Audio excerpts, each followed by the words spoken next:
Hi, today I'm going to do my facial massage routine. It was something that was requested because I had mentioned it a couple of times, and it's something that I've done for years. Now, obviously, there's lots of different types of facial massage you can do. There are particular schools of facial massage which give different results. I kind of do a bit of a mixture of different things. It's very personal to me. It's what I kind of feel is good for my skin, and I'm also not too prescriptive about it, simply because sometimes I have 20 seconds available, like in the morning, and I want to do something really quick, and another time I might have 5 minutes to spend on it.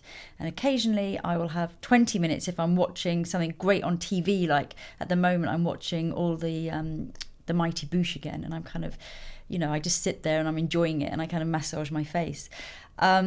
I kind of got into this because my mum, when I was growing up, she always did facial massage on herself practically every night. And I used to sort of think it was quite odd and didn't really understand why she did it. But she kind of did it as part of her cleansing routine. And sometimes she'd sort of be sitting there and kind of we'd be watching television, and I'd see her sort of doing all of this and kind of working on her face. As I got older, obviously I noticed she had amazing skin, and certainly now she doesn't have any wrinkles, any lines, nothing. She looks incredible for her age. So it sort of seeped into me, that kind of, not just the, more the ritual aspect of it, having seen her do it and seen what good skin she's got. It's something that I really took on board. In terms of what you apply to your skin before you massage, it's really about just creating slip. So you want that sort of slippiness, because if you use a very light lotion, you'll find that halfway through you kind of start dragging your skin, and that's really what you want to avoid. You want to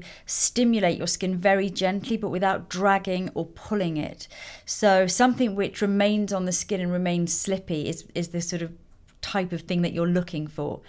Personally, I use things like cleansing balms or cleansing oils, because sometimes it's just convenient as part of a second cleanse for me to just continue and do a bit of a massage, or a treatment oil, so something that you would apply and actually leave on, something that nurtures your skin is also ideal. But having said that, I know plenty of people that just use raw coconut oil or olive oil out of their kitchen cupboards and swear by it. So, and other people who say they're allergic to that. So I don't want to be too prescriptive. It's really whatever suits your skin and what you're used to using. Just bear in mind you want that slippiness. So I've just got a couple of options to show you the type of thing I'm talking about. For a cheaper brand, for a cleansing balm, the Boots Botanic one is good. It's 97% organic. More mid-priced into premium and very easily available is the Clinique Balm. And then if you want to spend a bit more money and you want something that's really organic, then the Organic Pharmacy Carrot Butter Balm is also very good. For oils, starting with more of a drugstore one, there's the L'Oreal Cleansing Oil, which is a mineral-based oil. Mid-priced, this is quite a British kind of culty brand, but I really like it. It's Brennan, and this is their vitamin C brightening cleansing oil. It's quite mid-priced. And then a more expensive one is the DHC Deep Cleansing Oil. I do really like this product. Actually, I've got it in my kit, and that is an olive oil based cleansing oil. If you want to do more of a treatment oil, there's so many around. These are just two that I personally use and like. One is the Decleor. I use the Ylang, but there's different ones for different skin types. And the other one that I absolutely adore is this one by Nude. This is called the ProGenius, and this is an omega. It has all the different omega oils in, so it's omega 3, 6, 7, and 9. And that's one that I've personally used myself. But really, it's whatever you want to use. So I'm going to use a cleansing balm today, and what I would usually do is do it once, just sort of quickly use a cloth to remove it, just to take off the makeup. Then once my skin's clean, I do a second cleanse, and that one is the one that I would leave on and do more of a massage with. So I'm going to start by, obviously your hands need to be clean. If you've got really long nails, it's not ideal, so trim your nails if you're going to do this on a regular basis, and just really spread the product into your hands. First thing I'm going to do is just really kind of spread the product all around. Don't forget your neck. You can actually do your chest as well. I'll kind of show you, but I'm not going to do that today. So once it's evenly spread, and I'm sorry I'm going to have to cut this video because there's tubes going underneath my studio. So whenever it gets noisy, that's why I'm sort of cutting. Okay, so spread all over. Now there's 3 sort of types of different massage to do. There's one which sort of involves sort of this kind of stroking movement and lots of sort of circles and things. That's quite stimulating to the skin and also kind of moves lymph around. Then there's an actual lymph drainage massage, which is very, very light, almost like a sweeping movement, and I explain where the lymph glands and things are, and that's one that you can do. I'm going to do all 3 and kind of mix them up because that's what I would do if I was doing a longer one. Another one is more of an acupressure one, so it's more sort of pushing and pressing. So I'm going to do a bit of a mixture of the 3. So I'm going to start by doing, and this is the sort of thing I would do, the one which is more kind of like large circles. And if you've got very sensitive skin, obviously be guided. If you go bright red, you're obviously pressing too hard. And if your skin tends to react quite quickly, then you probably don't want to massage for too long with this type of massage anyway. So I kind of just start by doing lots of little circles. So I'm just starting to introduce going around the eyes. I kind of use both of these fingers and use the fat pad, so kind of almost here. So I'm not dragging, I'm just going round and round. This is super relaxing. And I think when I'm kind of doing facial massage, I kind of go off into a little bit of a dream. So I tend to do quite a lot of circles around the eyes just because I get puffy around my eyes. And you're kind of draining in towards, again, the lymph glands here. You're kind of draining that lymph, just stimulating and also relaxing your eyes. It's quite nice on the temples as well, which is, again, just really relaxing. On my forehead, I do more sort of scissors and things. This is something which is just great for the muscles, because obviously if you're frowning or just in a bad mood or something, you kind of get a lot of tension in between your eyes. So I do these kind of scissors up here. You get a little bit pink when you do this because you're really stimulating those muscles there. And you can do it like this as well. Again, you're just kind of unknotting, I'd say, some of those knotty muscles. Lots of people just use the ring finger. I like to use both because I feel more stable, really, on my skin. I kind of feel like I'm controlling it a little bit more. So I just do quite a few of those. That really just relaxes me so much. I really enjoy doing that. Then I kind of go round, and I do a little bit of that actually, just coming up along the jawline as well. So a little bit of sort of scissory things. Just because around the jawline, again, I'm a tooth grinder, so I grind my teeth at night. I actually wear a guard now, but I feel like I get loads and loads of sort of tension in my jaw. And if I've had a hard day, I feel like my jaw is kind of locked. So I do a lot of work around that sort of area, and I work towards it really in lots of sort of quite firm circular movements and a few scissors. As I say, it's sort of, I really mix it up. The other thing I like to do on my jaw is just kind of use my thumb and my sort of bent finger there, and I do quite a lot of pinching there, which again just takes all that tension away and just really release it up there. Onto the cheeks, and I really like to try and lift my cheeks, so I'll go around my mouth a few times and try and sort of lift up the corners of your mouth as well. I'll do the pressure points later, but I do just kind of start really working there to kind of lift that. And then I do a lot of pressure points from there. So I'm kind of like feeling like I'm lifting my cheeks. And again, you'll feel actually a lot of tension in there from the day, just sort of just under your cheeks, probably from tooth clenching. You kind of feel that you can really kind of manipulate in there and just go up towards your temple.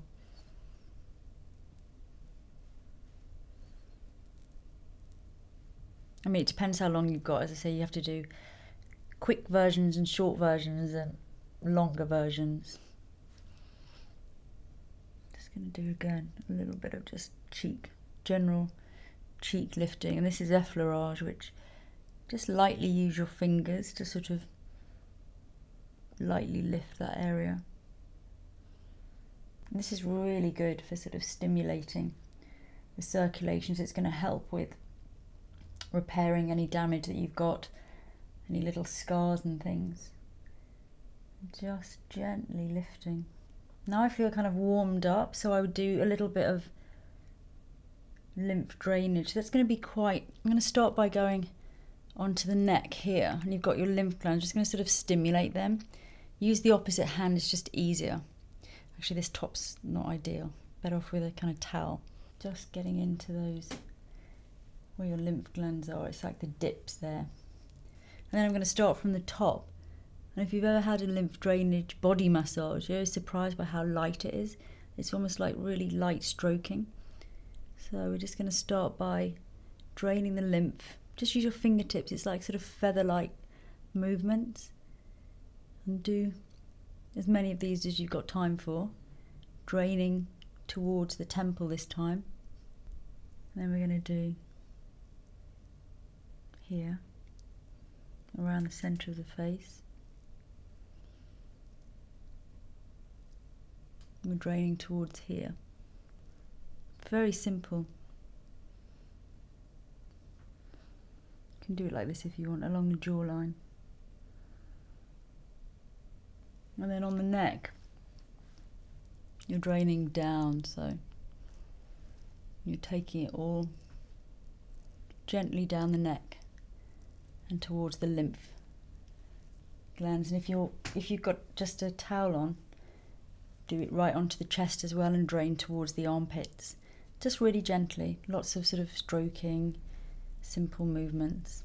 And then I do this sort of crossing hands thing from behind the backs of the ears down the neck towards, again, those lymph glands, so towards your collarbone all the way down your neck, sides of your neck. You can do it also just from under the jaw. I also do some quite pressure pointy type stuff. I use lots of people say to use a ring finger for it, but I think my ring fingers are quite weak or something, because I always use these two fingers and I use like the flat bit, so kind of not really the fingertips. And what I do is I would just hold the skin. This is when this is the long version, so this is when I'm kind of watching something on TV. And I'm just doing about 3 or 4 across. Just draining there. Around the eyes, I'll go right into that. I get headaches as well, so going at the corner of the brow bone, really pushing there is so pleasant. And then another one on the brow, across to the sides. Speeding this up actually, because I take my time with this bit if I have time. And then I do underneath. You can just use one finger obviously when you come in towards the inner corner. And then I go round, and I'll do that a few times. So I'm pressing, pressing, pressing, going round and round and round. I also reverse it. I don't drag out this way, but I'll do pressure points. Coming out. Just holding each time. I'll then come into the corner of the nose. You can do little circles in there, just to loosen things up first. This is really nice if you've got like sinusy stuff going on, because you can press here just a little bit up. In fact, you start to feel yourself really sniffing. It all starts to come loose. So if you do find that you're sniffing a lot, it's fine, it's working. And then I'll do exactly the same, really onto the cheeks, following the cheekbones all the way around towards the ears. You've got some lymph nodes here, so you're kind of draining and just generally relaxing. I think I tend to, it's really weird actually doing it on camera, because I've never really thought about what I do. I think I kind of go into a little bit of a trance and I do all of these different movements, but I sort of mix them up, and I think I don't know, that's what works for me. I know some people kind of print off a particular massage and then do exactly that, but for me it's quite instinctive, and I feel like it's almost like a dance, you know, you kind of want to go with it, and sometimes certain things feel better. Maybe I'm more stressed some days than others, and if something feels really good, I'll just do that for ages and maybe less of the other thing. So I kind of adapt it. So coming onto the jawline, and again just doing those pressure points up towards jaw. And then you can do your little pinches again. So your thumb is doing little pressure points just under your jaw, just slightly lifting and tracing the contours under there. And then you can do them down the sides of the neck. This massage, the sternomastoid muscle, is one of the kind of biggest muscles in the neck, and you can get a lot of tension in it if you're a bit of a tooth grinder. So it's quite a good one to work on. And then I'll sometimes go back in with, I don't know, if I'm tense around the lips, I'll go and just really do a pressure point there longer, or if I'm a bit congested or puffy, I'll do a few extra ones there, or if these lines are kind of feeling a bit deep, I'll go and sort of bring a bit of blood flow into there.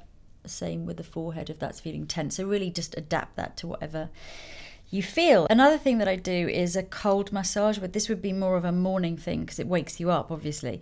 I mentioned this in my puffy eye video, which I'll link to, that I often use ice cubes made out of green tea, which I'll wrap in a little bit of muslin cloth and then use them exactly the way you would when you're doing the pressure. So you're just sort of holding on, and that coldness will really increase the circulation and help to kind of drain any puffiness. And you can use it on your entire face actually to do the same sort of thing. It really reduces puffiness, so very good for a morning thing. Another thing is this rather amazing contraption. This is the expensive version, which is the Eyecicle, which you keep in the fridge, and you can do exactly the same thing. So this is super handy, and I have one of these in my fridge at home and one in my kit, and it's always ready, so it's kind of easy. And because it's spherical, it's very smooth on the skin, and you can use either end. It's filled with liquid, which obviously gets very cold, and this is absolutely divine if your eyes are feeling really puffy and tired in the morning, and you can just trace gently around. There's nothing to scratch or catch the skin. As I say, they're quite expensive. You get two, so you can you could do both together if you wanted, which obviously would save time as well. We're catching my hair. Another thing I do at the same time, if I'm doing it in the evening and I've allowed myself enough time, is I'll do my hands, because your hands are already greasy, and why waste good product, really? Particularly in between the thumb and your index finger, right in that crook there, you get loads of tension. Everyone does. So really massage in there. I'll do the joints of all my fingers, backs of my hands, and just really kind of work on my hands for a minute or two. Really, I enjoy it more than anything else. And it should be a very instinctive thing. You know, it's not about printing off a massage that takes a certain amount of time and then kind of really feeling like, oh my God, you know, now I've done this bit right, and you know, now I'm doing this, and kind of being it's about really kind of getting into it and feeling it and enjoying it and almost losing yourself in it. It can be as long or as short as you need it to be. In the mornings, you know, I maybe have just a little bit of light moisturiser on, and I'll do, while I'm doing that, I will just do around my eyes, that one again. Maybe I'll do some tapping if I've got a bit of a puffy thing happening. And I might do some tapping, just light tapping to sort of stimulate my skin if I'm a bit of a tired face. So really just adapt it. 2 minutes is great. 20 seconds is great. Obviously longer if you've got time is also great. Be guided by your skin though. If you get very red and blotchy, you're either using the wrong product, which is stimulating your skin too much, or you're pressing too hard, or maybe you're just generally very, very sensitive, in which case you might be better off just doing more of a gentle sort of acupressure. So really be guided by how your skin reacts, and if it is incredibly, it should be light pink, but if you get a real kind of bright red thing happening, then obviously adapt it. I just believe honestly that this is the holy grail of skincare. I don't really care what you use, whatever it is, whether it's cheap, whether it's expensive, whether it comes from your kitchen cabinet or whether it comes from a department store. It is about the movement, and it's about really the psychological aspect as well, and just treating your skin, getting into the ritual, and just really toning the muscles, releasing all the toxins, and I personally think it will keep you looking young forever. So enjoy it.